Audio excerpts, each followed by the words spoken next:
하루 한 권 읽기.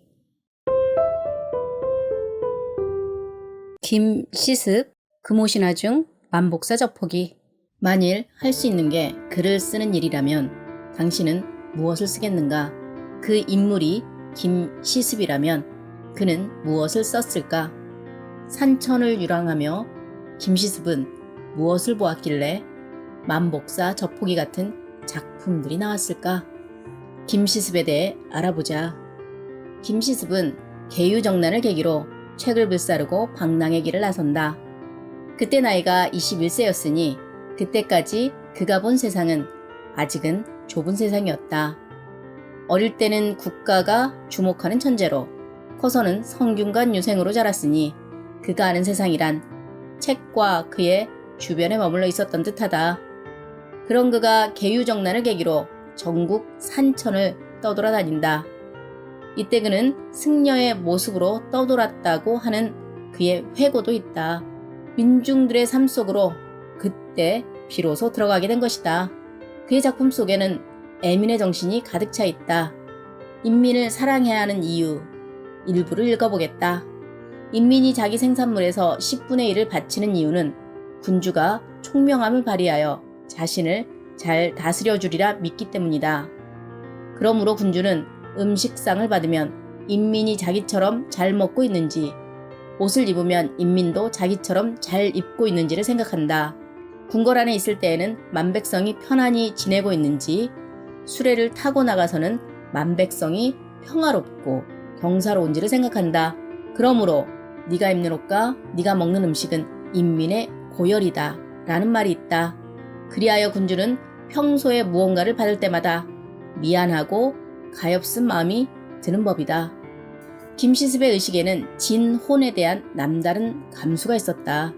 단종이 죽은 이듬해 봄에 동학사에서 단종의 제사를 지내기도 하고, 사육신이 처형되던 날 밤 온 장안 사람들이 세조의 전제에 벌벌 떨고 있을 때 사지가 찢겨 죽은 사육신의 시신을 바랑에 담아 노량진가에 임시 매장했다고도 전한다. 외침을 겪을 때 가장 피폐해지는 것은 민중들의 삶이다. 그 중에서도 여인들의 삶은 이루 말할 수 없다. 왜구들이 제일 먼저 하는 일은 재산 약탈과 부녀자 겁탈이었다. 부모 잃은 아이들은 의지가지 없이 홀로 살아갈 수밖에 없다. 그러한 구구절절한 이야기는 한으로, 전설로 전국 방방곡곡에 스며 있었을 법하다.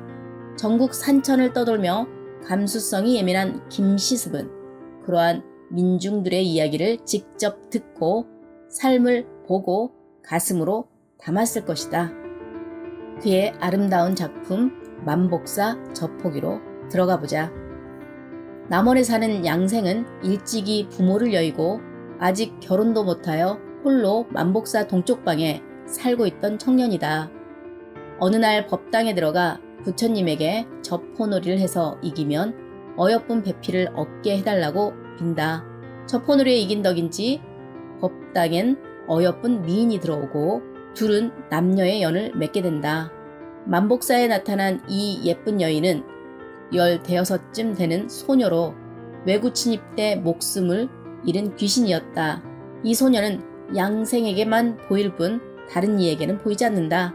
그 소녀뿐 아니라 같이 있던 정씨, 오씨, 김씨, 유씨 소녀 역시 같은 또래의 비슷한 죽음을 맞이한 소녀 귀신들이다. 이 소녀들은 죽은 자의 세계로 흩어지지 않고 산자의 세계에 머물러 있다. 그녀들을 이 세계에 잡아놓고 있는 맺힘이 무엇일까? 시의 일부를 읽어보겠다. 쌀쌀한 봄추위에 명주적삼이 얇구나. 몇 번이나 애터웠던가. 향노불 식어가니 저문산은 검푸르게 엉겨있고 저녁구름은 우산처럼 펼쳐져 있네. 비단 장막 원앙잎을 함께할 힘이 없어. 금비녀 비껴 꽂고 퉁소를 불어보네. 내달 팔아 세월은 빨라. 마음속에 번민만 가득. 소녀가 원하는 것은 비단 장막 원앙잎을 함께할 임이다. 소녀의 맺힌 한과 양생의 소원이 만나 그들은 서로의 짝이 된다. 주고받는 시 속에서 그들의 애틋함을 느낄 수 있다. 소설의 마지막은 양생이 소녀의 진혼제를 지내고 소녀의 억울함을 달래준다. 또한 이 소설에서 묘사된 소녀들의 모습들은 모두 정갈하고 지체있는 집안의 여식으로 묘사된다. 이는 죽은 자를 높이는 전형적인 진혼의 모습이다. 진혼은 의식을 통해 묶여있던 어떤 것에서 풀려나고 해방되게 하는 제의이다. 이루지 못한 꿈으로 인해 맺힌 한이나 억울함으로 인해 고인 한이 제의를 통해서 풀려나고 풀려남으로 인해 새로운 변이를 가능하게 하는 것이다. 더 이상 과거의 꿈과 억울함은 소녀를 가두는 족쇄로 작용하지 않는다. 양생과의 만남과 제의를 통해서 과거의 족쇄에서 풀려난 소녀, 그녀에게는 새로운 존재자로의 변이가 일어난다. 그녀의 변이는 극적이고 파격적이다. 다른 나라에서 남자의 몸으로 다시 태어나는 것이다.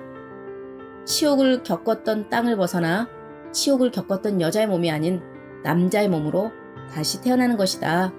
당신이 지성을 들여주신 덕분에 저는 다른 나라에서 남자의 몸으로 다시 태어나게 되었습니다. 비록 이승과 저승이 멀리 떨어져 있다 해도 당신의 은혜에 깊이 감사드립니다. 한편 죄를 지낸 양생은 이후 결혼을 하지 않고 지리산에 들어가 약초를 캐며 생을 살아간다. 양생 또한 소녀와의 만남은 예전의 그로 돌아갈 수 없게 한다. 오직 그에게만 보였던 소녀, 오직 그에게만 일어났던 은밀한 교감은 오직 그만을 변화시킨다. 그런 그가 다시 이전과 같이 사람들 속에 섞여서 이전의 사유방식으로 이전의 사회 속에서 살기는 어려울 것이다. 그래서 그는 기존의 삶을 떠나 새로운 곳으로 간다. 이런 떠남은 현실 도피나 은둔으로만 치부할 수 없다. 현실적으로 자신이 속한 세계와 거리를 두는 것은 수동적 행위가 아닌 능동적 행위인 것이다. 이렇듯 만복사 저포기는 나에게는 청춘들을 위한 진홍곡으로 다가왔다. 마을마다 산천마다 스민 비극은 발로 전국을 누민 김시습에게 어떤 식으로든 다가왔을 것이다. 그 비극성이 그의 개인적인 소회와 더불어 그의 작품에 때로는 사랑의 모습으로 때로는 연부의 모습으로 나타났으리라.